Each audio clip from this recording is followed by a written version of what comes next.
Hello guys, so I'll be showing you exactly how to trade using Sniper Pro Scanner.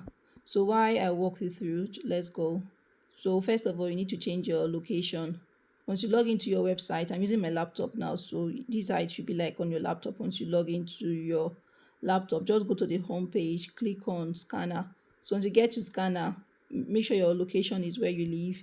Then I'm going to trend waves. Where there is trend wave, I'll just scroll down on the look for Sniper Pro, click on Sniper Pro. Then I will look for the pair I want to trade. I can change it here or I can change it at this place here, this one here.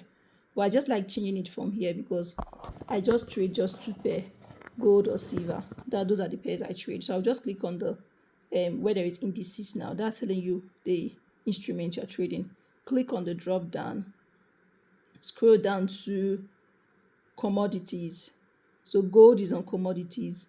Then click on the next drop down that says bent oil. So bent oil is UK oil. You have crude oil, but I remember I said I trade gold. Silver is at the bottom. So I just trade gold. I'll click on gold. Then I love changing my font, the appearance. I love it to be black, dark, so I can see what I'm doing. After that, I'll just click on this expand icon so the screen can expand. That is it. So one thing you should know is that the fact that I trade gold doesn't mean you have to trade gold. You need to look for the pair that goes down well with you. Gold is very volatile. According to what some people say, gold jumps. So gold might be in this place now, this place, before you need to just jump to this next place. That's how it works. You lose money and you make money with gold. But overall, I love gold. And this gold I really understand, and that's what I trade with. So using Sniper Pro Scanner, if I want to trade, I'll first of all come to the time frame here, click on 1 minute. I'll see if it's bullish. Bullish means it's buying. Pullback means what? Is pullback means is what? Is selling. Then it tells you the position of each of them. So if it's bullish, is it strong? Is it trending? That's when you want to buy. Is it very strong? Then if it's on pullback, is pullback strong or very strong? That's when you want to what? You want to sell. So for example, now look at gold now here. It's telling you pullback is what is selling, and the scorecard need to be from +4. Once you have your +4 scorecard, what do you need to do? Just go in for a sell. Make sure that it's on this band here, on this band here, and that's where you start selling. This is one indication for a sell. Then you see this dot here, these white dots, they call them P-cell. If this P-cell is on top of the candlesticks, it means what? Is still selling. Then the arrows need to face down. But as it's going, remember, you need to take note of this yellow line. This line is called the yellow EMA line. So this line actually differentiates when it's a bullish trend and when it's a bearish trend, meaning that it tells you when it's going to its all-time high or all-time sell, or when it's in sell or buy. So now this blue, now this bullish, now it's telling you bullish because the candlestick is above here.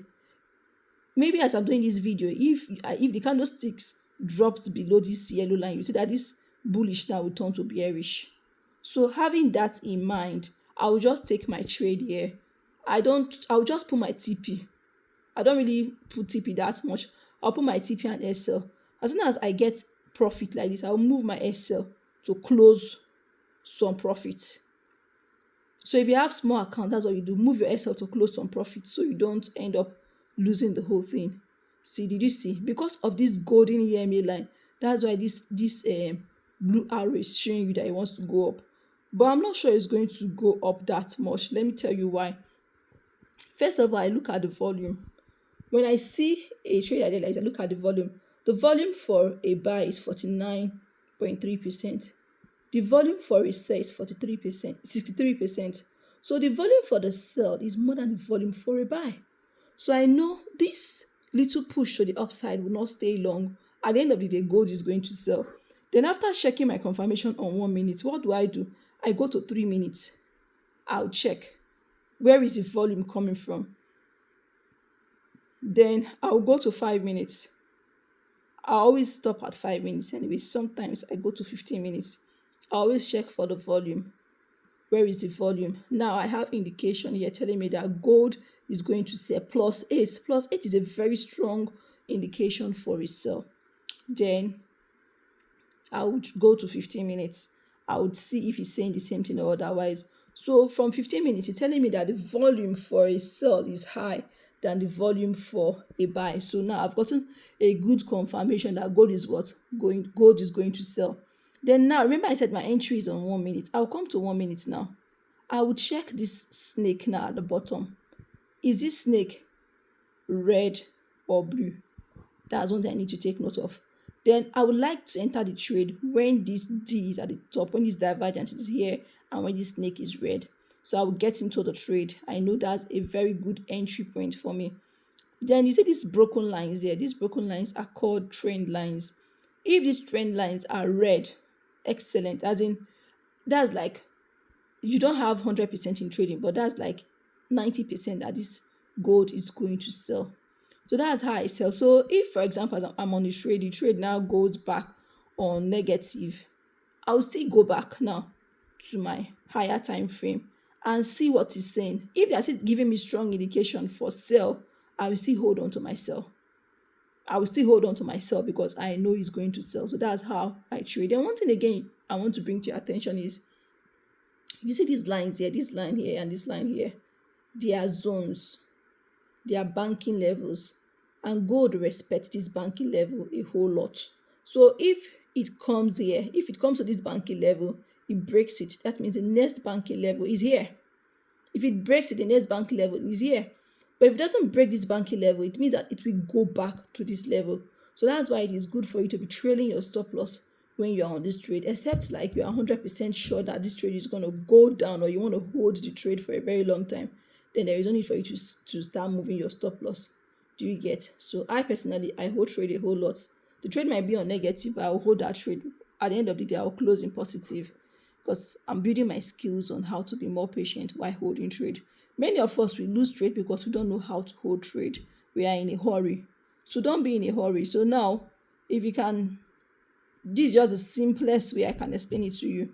All these lines you see, they all have name. But I like my things to be simple. That's why I've explained it like this.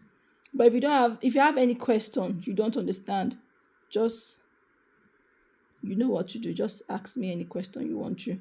But right now, gold is going for a sell. And if it crosses this yellow EMA line, this bullish you see here will automatically turn to bearish. So if this snake here is at the top, it means it's going to sell. If this snake here is at the bottom, it means it's going to buy. Please don't sleep on this corner.